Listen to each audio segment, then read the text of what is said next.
ഓം നമോ നാരായണായ. എല്ലാ സുഹൃത്തുക്കളായ സജ്ജനങ്ങൾക്കും വിനീത നമസ്കാരം. ശ്രീ ഗോവിന്ദത്തിലേക്ക് എല്ലാവർക്കും സ്വാഗതം. ഭഗവാൻ ഗുരുവായൂരപ്പൻ എല്ലാവരെയും അനുഗ്രഹിക്കട്ടെ. 54-ാം ദശകം കാളിയമർദ്ദനം എല്ലാവരും പഠിച്ചു കാണുമെന്ന് കരുതുന്നു. നമുക്കിന്ന് 55-ാം ദശകം, കഴിഞ്ഞ ദശകത്തിൻ്റെ തുടർച്ച തന്നെയാണിത്. നല്ല രസകരമായ ശ്ലോകങ്ങളാണ് ഇതിലുള്ളത്. നമുക്ക് ഒന്നാമത്തെ ശ്ലോകം നോക്കാം. അധവാരിണി ഘോരതരം ഫണിനം പ്രതിവാരയിതും കൃതധീർഭഗവൻ ദ്രുതമാരിധതീരഗനീപതരും വിഷമാരുതശോഷിതപർണചയം. അധവാരിണി ഘോരതരം ഫണിനം പ്രതിവാരയിതും കൃതധീർഭഗവൻ ദ്രുതമാരിധ തീരകനീപതരും വിഷമാരുത ശോഷിത പർണചയം. നമുക്ക് പിരിക്കാനുള്ള പദങ്ങൾ ആദ്യം നോക്കാം. കൃതധീഹി പ്ലസ് ഭഗവൻ, കൃതധീർ ഭഗവൻ, അവിടെ രേഭം വന്നു വിസർഗം ലോപിച്ചിട്ട്. ദ്രുതം പ്ലസ് ആരിധ, ദ്രുതമാരിധ. മറ്റുള്ളവയെല്ലാം സമസ്ത പദങ്ങളാണ്. നമുക്കിനി പദങ്ങളുടെ അന്വയം ശ്രദ്ധിക്കാം. അധ ഭഗവൻ, വാരിണി ഘോരതരം ഫണിനം പ്രതിവാരയിതും കൃതധീഹി വിഷമാരുത ശോഷിത പർണചയം. തീരക നീപതരും, നീയല്ല അത് ഉച്ചരിക്കുമ്പോൾ ശ്രദ്ധിക്കണം. തീരക നീപതരും ദ്രുതം ആരിധ. ഈ ദശകത്തിലെ ശ്ലോകം വായിച്ചപ്പോൾ നിങ്ങൾക്ക് ഒരു പ്രത്യേകതരം ട്യൂണാണ്. അതായത് ഇതിൽ വ്യഞ്ജനാക്ഷരങ്ങൾ ഇങ്ങനെ അടുപ്പിച്ചടുപ്പിച്ചു ആവർത്തിച്ച് വന്നിരിക്കുകയാണ്. അലങ്കാരങ്ങൾ കൊണ്ട് മനോഹരമാക്കിയിരിക്കുകയാണ് ഈ ശ്ലോകങ്ങളെ ശ്രീ മേൽപ്പുത്തൂർ ഭട്ടതിരിപ്പാട്. അധവാരിണി ഘോരതരം ഫണിനം, അവിടെ രാ റിപ്പീറ്റ് ചെയ്ത് വന്നിരിക്കുന്നു അല്ലേ. അതുപോലെ തന്നെ രണ്ടാമത്തെ ലൈനിലേക്ക് വരുമ്പോൾ പ്രതിവാരയിതും കൃതധീർ ഭഗവൻ ദ്രുതമാരിധീരകനീപതരും. ഇങ്ങനെ അനുപ്രാസം അലങ്കാരം കൊണ്ട് മനോഹരമാക്കിയ ഈ ശ്ലോകം ചൊല്ലാനും കേൾക്കാനും വളരെ മനോഹരവും മധുരവുമാണ്. നമുക്ക് ഒന്നാമത്തെ ശ്ലോകത്തിൻ്റെ അർത്ഥം നോക്കാം. അധ അനന്തരം ഭഗവൻ, അല്ലയോ ഭഗവാനെ. വാരിണി എന്ന് പറഞ്ഞാൽ ഇവിടെ ജലമാണ്. അത് യമുനാ നദിയിലെ ആ കാളിന്തിയിലെ ജലത്തിൽ ഘോരതരം ഭയങ്കരനായ ഫണിനം എന്ന് പറഞ്ഞിരിക്കുന്ന ആ സർപ്പത്തെ, ഇവിടെ കാളിയൻ എന്ന സർപ്പത്തെ പ്രതിവാരയിതും തടയുവാനായിട്ട് കൃതധീഹി തീരുമാനിച്ചു, അതായത് നിശ്ചയിച്ചുറച്ചു. വിഷമാരുത ശോഷിത പർണചയം, വിഷമാരുതൻ അതായത് വിഷം നിറഞ്ഞ കാറ്റ് അടിച്ച് ശോഷിച്ച പർണം ഇലയാണ്. പർണചയം എന്ന് പറഞ്ഞിരിക്കുന്ന ഇലക്കൂട്ടങ്ങൾ, അതായത് മരത്തിലെ ഇലകളെ എല്ലാം കൂടി ചേർത്താണ് പറഞ്ഞിരിക്കുന്നത്. വിഷക്കാറ്റേറ്റ് ശോഷിച്ച ആ ഇലകളുടെ കൂട്ടത്തോടു കൂടിയ തീരക എന്ന് പറഞ്ഞിരിക്കുന്ന ഇവിടെ തീരത്ത്, യമുനാ നദിയുടെ തീരത്തുള്ള നീപതരും, നീപതരു കടമ്പുമരം, ആരിധ ദ്രുതം വേഗത്തിൽ പ്രാപിച്ചു എന്ന് പറഞ്ഞാൽ കടമ്പുമരത്തിലേക്ക് കയറി എന്നേ അർത്ഥമുള്ളൂ. വിഷബാധയെ തടയാനായി ഭഗവാൻ കടമ്പുമരത്തിലേക്ക് പെട്ടെന്ന് കയറി. ഇത് 55-ാം ദശകമാണ്. ഇന്ന് മേൽപ്പുത്തൂർ ഭട്ടതിരിപ്പാട് ഭജനം തുടങ്ങിയിട്ട് 55 ദിവസമായി.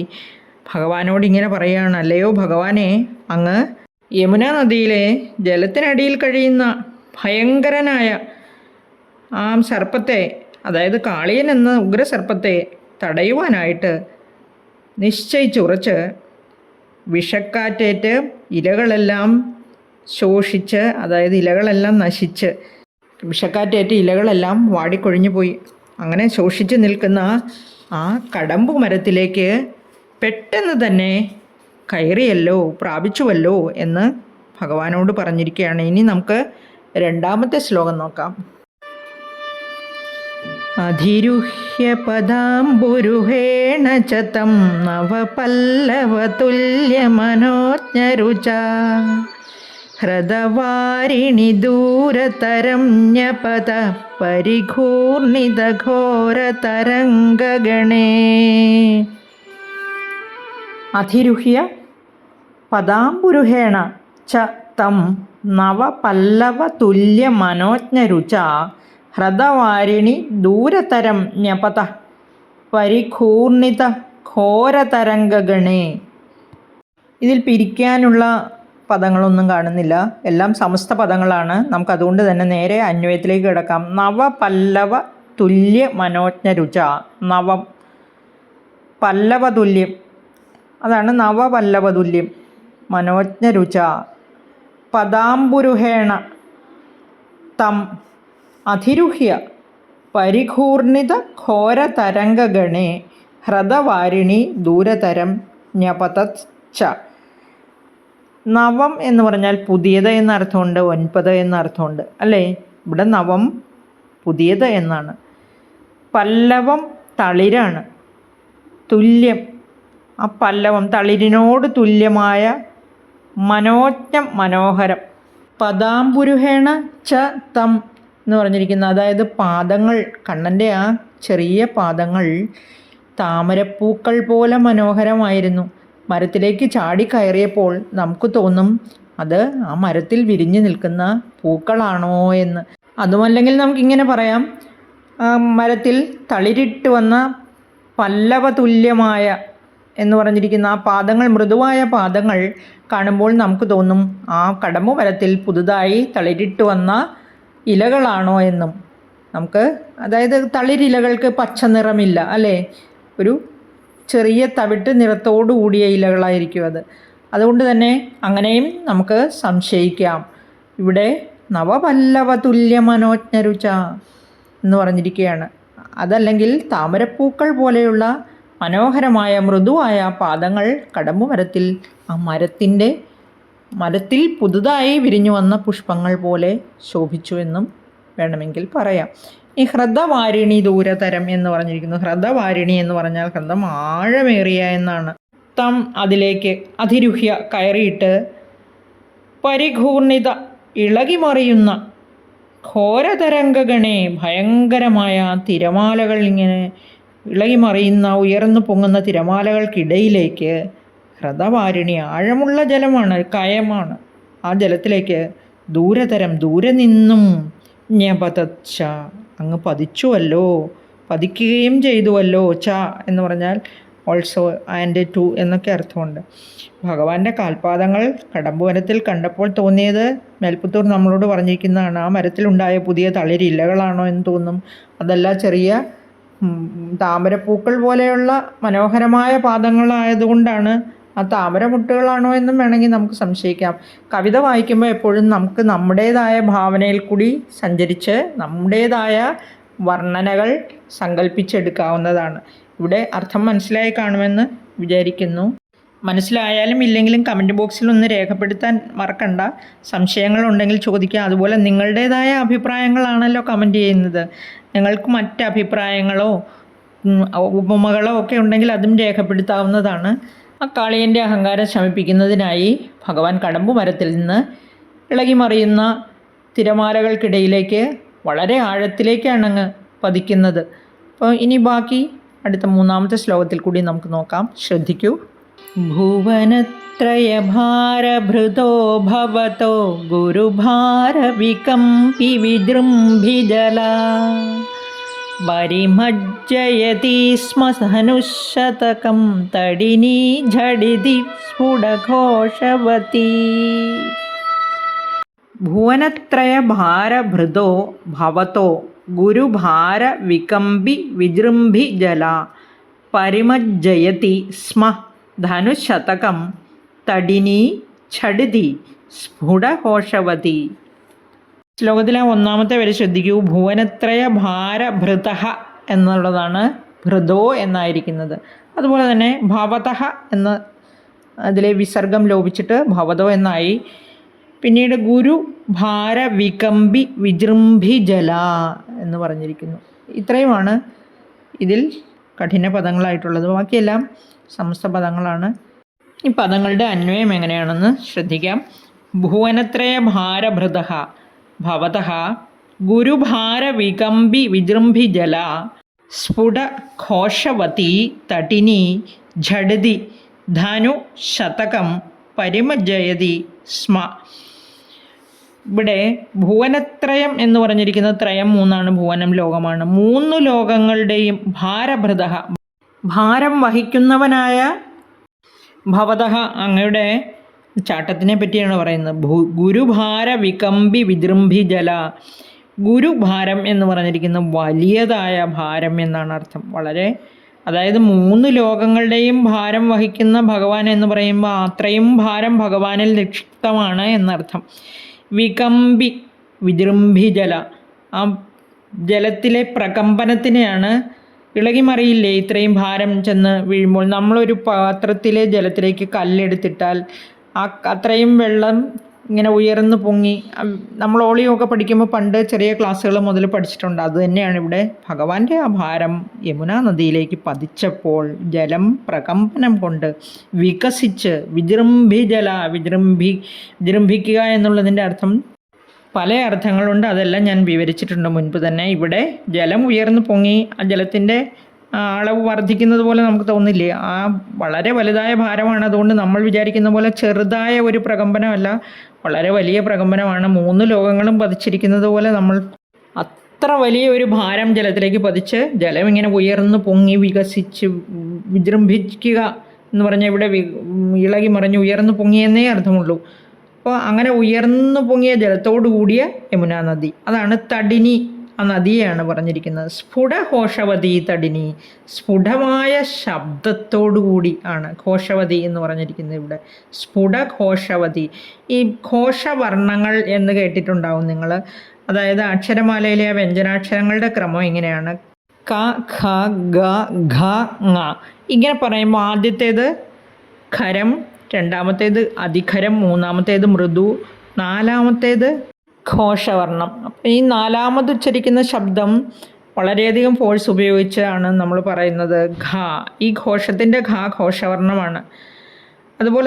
അതുപോലെ നല്ല വളരെ സ്ഫുടമായ ഉച്ചത്തിലുള്ള ശബ്ദത്തോടു കൂടിയാണ് ഭഗവാൻ നദിയിലേക്ക് പതിച്ചത് എന്നർത്ഥം. സ്ഫുടമായ ശബ്ദത്തിൽ ആ വെള്ളം ഇങ്ങനെ ശബ്ദം ഉണ്ടാക്കിക്കൊണ്ടിരുന്നു യമുന. അതാണ് സ്ഫുടഘോഷവതി തടിനി എന്ന് പറഞ്ഞിരിക്കുന്നത്. ഛടിതി പെട്ടെന്ന് ധനുശതകം പരിമജ്ജയതി. ആ ധനു എന്ന് പറഞ്ഞാൽ ധനുസ് വില്ലാണ്. ധനുഹു എന്ന് പറഞ്ഞിരിക്കുന്നത് വില്ലിനെയാണ്. ഞാൺ എന്നർത്ഥമുണ്ട്, ചാപം എന്നർത്ഥമുണ്ട്, അറിയാമല്ലോ അതെല്ലാം. അപ്പോൾ ശതകം എന്ന് പറഞ്ഞിരിക്കുന്നത് 100 കണക്കിന്. അപ്പോൾ ആ 100 കണക്കിന് വില്ലുകളുടെ അത്രയും ദൂരം, ഒരു ചാൺ 2 ചാൺ എന്ന് പറയുന്നത് പോലെ ഒരളവിനെയാണ് ഇവിടെ സൂചിപ്പിച്ചിരിക്കുന്നത്.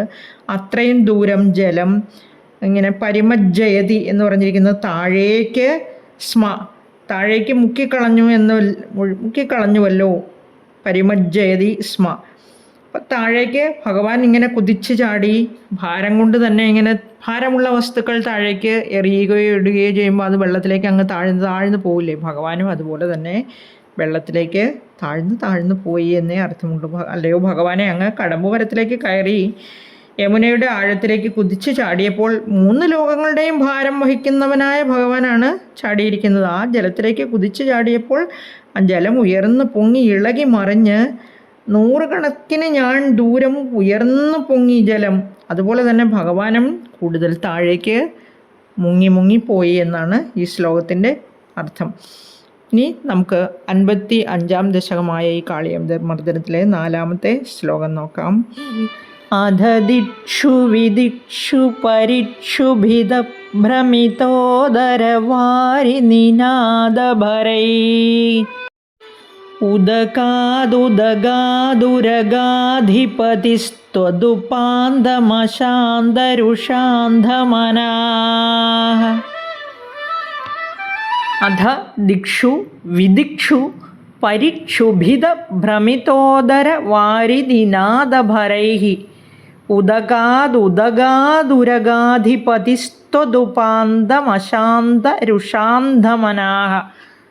പിരിക്കാനുള്ള പദങ്ങൾ 3ാമത്തെ വരിയിലേക്ക് വരുമ്പോൾ ഉദകാത് പ്ലസ് ഉദഗാദ് പ്ലസ് ഉരഗാധിപതി.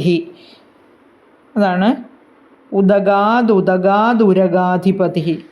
ഈ ത്വദുപാന്തം പ്ലസ് അശാന്തരുഷ പ്ലസ് അന്ധമനാഹയാണ്. ത്വദുപാന്തമശാന്തരുഷാന്ധമനാഹ എന്ന് പറഞ്ഞിരിക്കുന്നത്. ഇനി ഉരഗാധിപതി പ്ലസ് ത്വദ് പ്ലസ് ഉപാന്തം, ഉരഗാധിപതിസ്ത്വദുപാന്തം എന്നായിട്ട് മാറുന്നു. ത്വദുപാന്തം പ്ലസ് അശാന്തരുഷാന്ധമനാഹ. ത്വതുപാന്തം അശാന്തരുഷാന്ധമനാഹ. അവിടെ ആദ്യം ത്വതുപാന്തം പ്ലസ് അശാന്തരുഷ, ത്വതുപാന്തം അശാന്തരുഷ.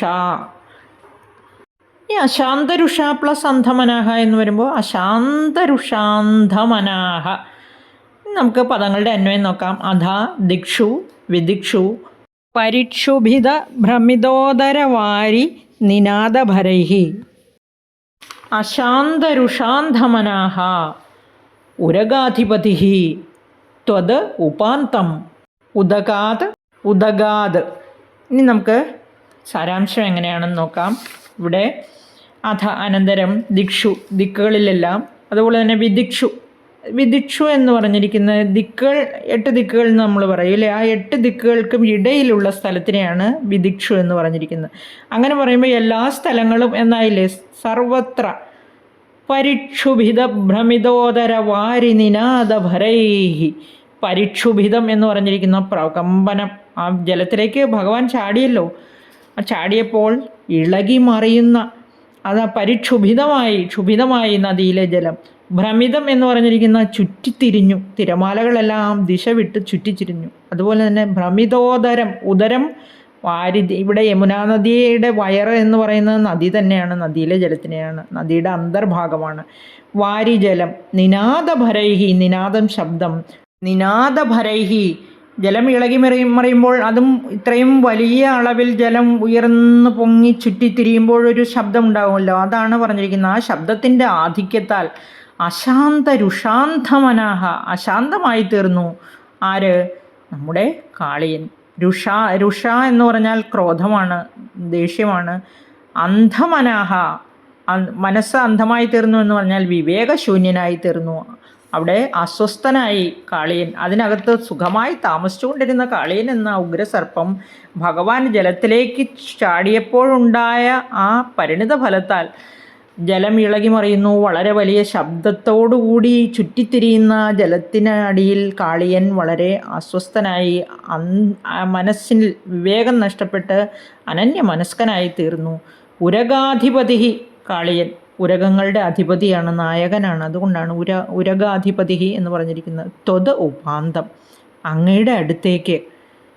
ഉദകാത്, ഇവിടെ ശ്രദ്ധിക്കുക, ഉദകാതുരഗാധിപതി എന്നാണ് പറഞ്ഞിരിക്കുന്നത്.